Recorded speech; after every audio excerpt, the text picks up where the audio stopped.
What up? So I thought I'd give you a quick tip on how to quickly make a file. Um, my computer setup, I'm using Linux Mint. I just built a new machine, so I'm using Linux Mint. It should be pretty similar. If you're on an Apple, it'll be probably slightly different if you're on Windows. But I'm going to show you how to quickly make a file without using Nano or without using Vim. And this could potentially quickly help you set up a file system.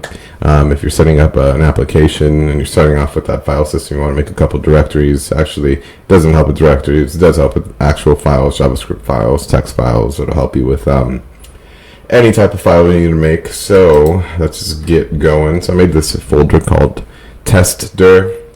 You look inside of that, there's nothing in there.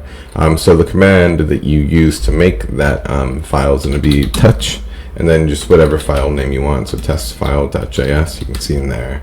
Now you have a testfile.js. So you wanted to make a text folder. You know, we could change directory into there. Change directory into your test folder, and wanted to quickly make that index.js file. You can go ahead and you can see that that's in there.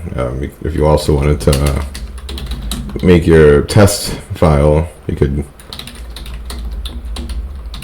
That should also be in there. It works for most, if not all, file types. It's just a quicker way of making a file instead of having to jump into it with Nano or something. Should save you a couple seconds, and realistically those seconds add up. Happy coding, everybody. Hopefully this saves you some time.